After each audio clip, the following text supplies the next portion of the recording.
lời Phật dạy 10 bài học đắt giá nhất từ cuộc sống. Xin chào mọi người, chào mừng các bạn đã đến với kênh YouTube của chúng tôi.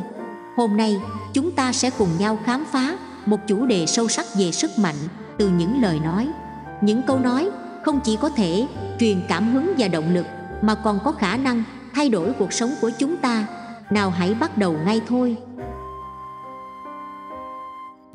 Câu nói thứ nhất: lúc bạn yếu đuối, người xấu bên cạnh bạn rất nhiều. Trong cuộc sống, chúng ta thường gặp những giai đoạn yếu đuối khi tinh thần suy sụp và khó khăn vây quanh. Đó là thời điểm quan trọng để nhận ra rằng có những người xấu, những kẻ tham lam tồn tại trong tầm nhìn của chúng ta. Ý nghĩa của câu nói lúc bạn yếu đuối, người xấu bên cạnh bạn rất nhiều nằm ở việc nhấn mạnh sự lợi dụng và nguy hiểm mà những người này mang lại. Người xấu có khả năng nhận ra sự yếu đuối của chúng ta và tận dụng nó để đạt được lợi ích cá nhân. Họ có thể tạo ra những mối quan hệ giả dối, đưa ra lời khuyên độc hại hoặc lợi dụng tình hình để kiếm lợi.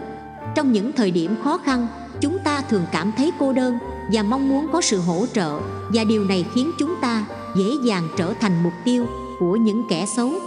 Để tránh sự lợi dụng và tổn thương, chúng ta cần có sự nhạy bén và cảnh giác. Hãy lắng nghe giọng nói bên trong, đánh giá mọi tình huống và người xung quanh bằng sự khôn ngoan và suy nghĩ đúng đắn. Hãy xác định và duy trì những mối quan hệ đáng tin cậy dựa trên lòng tốt và sự chân thành. Đồng thời, hãy khám phá và phát triển sức mạnh bản thân để không dễ dàng rơi vào bẫy của những người xấu. Câu nói thứ hai: tham thì thâm. Tham lam là hành vi áp đặt mục tiêu cá nhân và lợi ích riêng lên trên mọi thứ khác, không quan tâm đến hậu quả của nó. Sự tham lam gây ra nhiều hậu quả tiêu cực. Thứ nhất, nó tạo ra sự mất cân bằng và bất hòa trong xã hội, vì khi một số người tích trữ và tham lam thì người khác phải chịu thiệt thòi và thiếu hụt. Thứ hai, nó phá vỡ sự tin tưởng và làm suy yếu các mối quan hệ.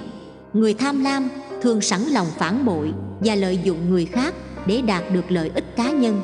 Hậu quả của sự tham lam còn đến từ việc mất đi ý thức và giá trị đạo đức. Người tham lam sẵn lòng vi phạm đạo đức và luật pháp để đạt được ước mơ cá nhân, mặc kệ đến sự tổn thương và bất công cho người khác. Họ không nhận ra rằng sự tham lam chỉ tạo ra hạnh phúc tạm thời và không thực sự mang lại niềm vui và ý nghĩa trong cuộc sống. Để đối phó với hậu quả của sự tham lam, chúng ta cần xây dựng một tinh thần đồng lòng và sẵn lòng chia sẻ. Chúng ta cần nhìn xa hơn lợi ích cá nhân và quan tâm đến lợi ích chung, đồng thời thúc đẩy sự công bằng và tôn trọng đối tác. Chỉ khi chúng ta khắc phục sự tham lam và thúc đẩy lòng tử tế và sự chia sẻ, chúng ta mới có thể xây dựng một xã hội hài hòa và phát triển bền vững. Khi chúng ta đối mặt với cơ hội để đạt được lợi ích cá nhân, hãy suy nghĩ kỹ và xem xét một số yếu tố quan trọng. Hãy đánh giá giá trị thực sự của thứ mà chúng ta đang theo đuổi và xem xét nó có đáng đổ mồ hôi và tài nguyên của chúng ta không. Đừng để sự tham lam lấn át khả năng đánh giá công bằng và suy nghĩ sâu xa. Vì vậy, hãy khuyến khích và rèn luyện bản thân để có tư duy cẩn thận và đánh giá đúng giá trị. Hãy xem xét một cách tỉ mỉ trước khi đưa ra các quyết định quan trọng, và hãy đặt lợi ích chung và đạo đức lên hàng đầu. Bằng cách này, chúng ta có thể đóng góp vào sự phát triển bền vững của cả cá nhân và xã hội. Câu nói thứ ba: con cái luôn là điểm yếu của cha mẹ. Trách nhiệm của cha mẹ đối với con cái là một nhiệm vụ vô cùng quan trọng và có ảnh hưởng sâu sắc đến sự phát triển và hạnh phúc của trẻ. Cha mẹ đóng vai trò là người dẫn đường, người hướng dẫn và người bảo vệ cho con. Trước tiên, cha mẹ có trách nhiệm cung cấp cho con cái một môi trường an toàn và yêu thương. Họ phải tạo điều kiện để trẻ cảm thấy an toàn và tin tưởng, đồng thời giúp trẻ phát triển sự tự tin và sự độc lập. Thứ hai, cha mẹ cần chăm sóc và nuôi dưỡng con cái một cách toàn diện. Điều này bao gồm đảm bảo trẻ có đủ dinh dưỡng, sức khỏe và giáo dục. Cha mẹ cần đồng hành và khuyến khích con cái trong việc khám phá thế giới, phát triển kỹ năng và nắm bắt kiến thức mới. Thứ ba, cha mẹ có trách nhiệm giáo dục đạo đức và giá trị cho con cái. Họ cần truyền đạt những nguyên tắc đúng đắn và giúp con hiểu về tình yêu, sự tôn trọng, trung thực và trách nhiệm. Cha mẹ cần là mô hình và ví dụ sống cho con cái. Cuối cùng, cha mẹ cần thấu hiểu và hỗ trợ tình cảm của con cái. Họ phải lắng nghe và hiểu rõ những cảm xúc và nhu cầu của trẻ, đồng thời giúp trẻ xử lý và quản lý các cảm xúc một cách khéo léo. Tóm lại, trách nhiệm của cha mẹ đối với con cái không chỉ dừng lại ở việc nuôi dưỡng và chăm sóc, mà còn bao gồm việc giáo dục và tạo điều kiện cho sự phát triển toàn diện của trẻ. Cha mẹ là người có trách nhiệm định hình con người và tương lai của con cái, và điều này yêu cầu sự nhạy bén, quan tâm và tình yêu vô điều kiện. Câu nói thứ tư, lời dễ nghe thường không tốt. Nó mang ý nghĩa sâu sắc về tính chân thực và tác động của lời nói. Thường xuyên nghe những lời dễ nghe, tán thành và nhẹ nhàng có thể dẫn đến sự mất cân nhắc và đánh giá không đúng. Điều này có thể dẫn đến hiểu lầm, sự lừa dối và thậm chí gây hại cho mọi người. Lời nói ngọt ngào nhưng gian dối có thể gieo rắc sự hiểm họa. Khi một người sử dụng lời nói ngọt ngào để che đậy ý đồ xấu, lừa dối hoặc lợi dụng người khác, sẽ tạo ra một màn đánh lừa gây hại. Lời nói gian dối có thể phá vỡ sự tin tưởng, tạo ra xung đột và gây thiệt hại cho các mối quan hệ. Lời nói ngọt ngào nhưng gian dối cũng có thể che đậy sự thật và ngăn cản sự phát triển. Khi chúng ta không nghe những lời phê phán xây dựng và chỉ nhận những lời tán thành, chúng ta không thể nhận thức được những điểm cần cải thiện và không thể phát triển một cách toàn diện. Việc suy nghĩ đúng đắn đòi hỏi chúng ta phải có khả năng phân biệt và đánh giá một cách khách quan. Chúng ta không nên ngộ nhận một cách dễ dãi và tin tưởng mù quáng vào mọi lời nói mà chúng ta nghe được. Thay vào đó, chúng ta nên xem xét và đánh giá thông tin dựa trên sự thật, chứng cớ và kinh nghiệm. Hơn nữa, cẩn trọng trong việc lắng nghe lời nói của người khác là vô cùng quan trọng. Chúng ta cần phải lắng nghe không chỉ từ những lời nói, mà còn từ cả ngữ điệu, cử chỉ và ngữ khí của người đang nói. Đồng thời, chúng ta cần chú ý đến ngữ cảnh và ý đồ của người nói để có cái nhìn toàn diện và tránh bị lừa dối.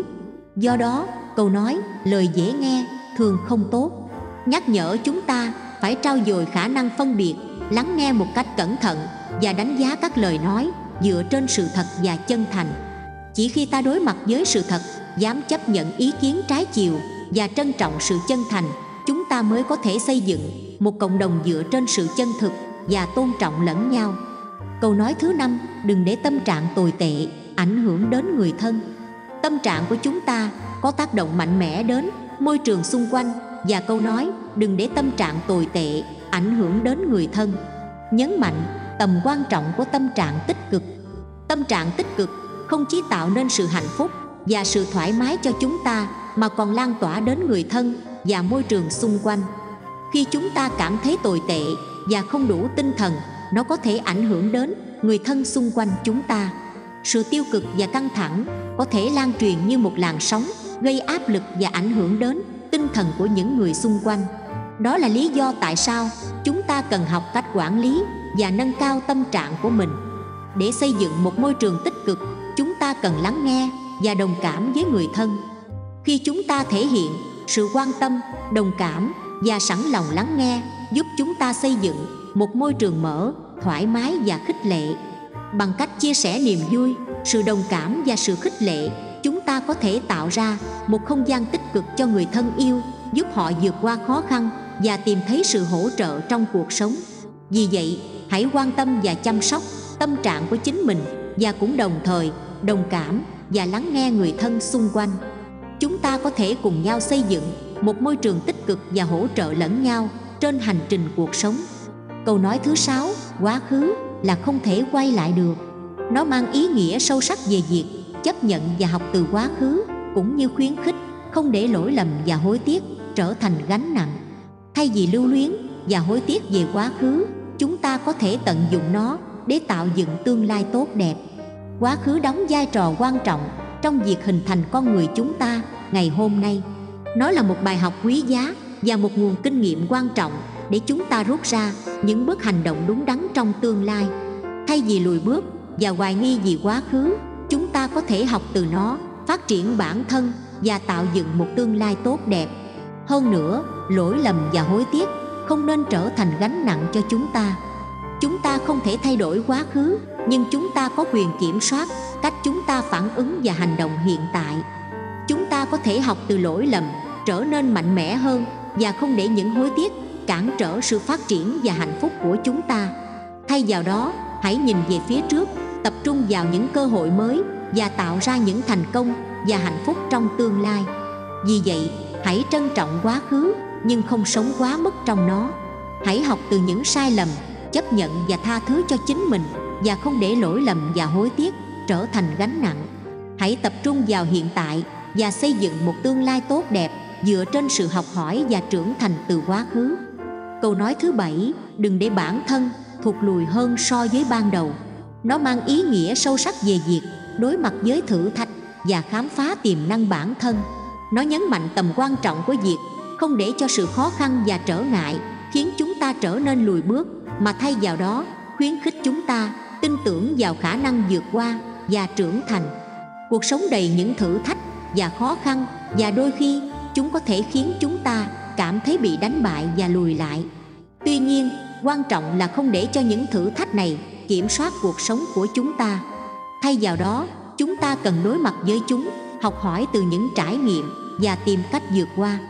Tin tưởng vào khả năng của bản thân là một yếu tố quan trọng trong việc không để bản thân thụt lùi. Khi chúng ta tin rằng mình có thể vượt qua những trở ngại và phát triển, chúng ta sẽ tìm ra sự kiên nhẫn, sự sáng tạo và động lực để tiến lên phía trước.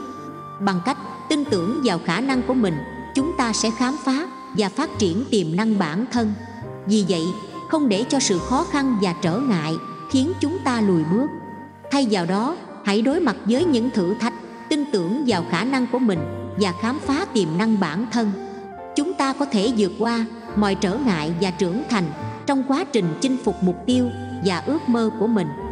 Câu nói thứ 8, bất ngờ lớn nhất trên thế gian này là mất rồi mà tìm lại được. Nó mang ý nghĩa sâu sắc về hy vọng và khả năng tìm lại những gì đã mất. Nó truyền tải thông điệp về sự kỳ diệu và khả năng thay đổi trong cuộc sống. Câu nói này khuyến khích chúng ta giữ lửa hy vọng sáng rực và tin rằng mọi điều là có thể. Trong cuộc sống, chúng ta có thể gặp phải những mất mát và thất bại, nhưng câu nói này nhấn mạnh rằng không có gì là mãi mãi mất đi. Một điều kỳ diệu của cuộc sống là khả năng tìm lại những gì đã mất, không chỉ là vật chất mà còn là những cảm xúc, mối quan hệ và cơ hội. Đối với những người trầm cảm hoặc đang đối mặt với khó khăn, câu nói này khuyến khích giữ lửa hy vọng. Dù bất ngờ xảy ra và chúng ta có thể trải qua những thời gian khó khăn, nhưng chúng ta không nên từ bỏ hy vọng. Thay vào đó, hãy tin rằng có khả năng tìm lại niềm vui, thành công và hạnh phúc. Hãy luôn sẵn lòng, mở lòng và đón nhận những cơ hội mới, vì bất cứ điều gì đến và đi đều có thể mang đến những bất ngờ kỳ diệu. Vì vậy, hãy tin rằng bất kỳ điều gì đã mất cũng có thể được tìm lại. Đừng để những khó khăn làm mất đi hy vọng và niềm tin của bạn. Hãy giữ lửa hy vọng sáng rực và tin rằng mọi điều là có thể.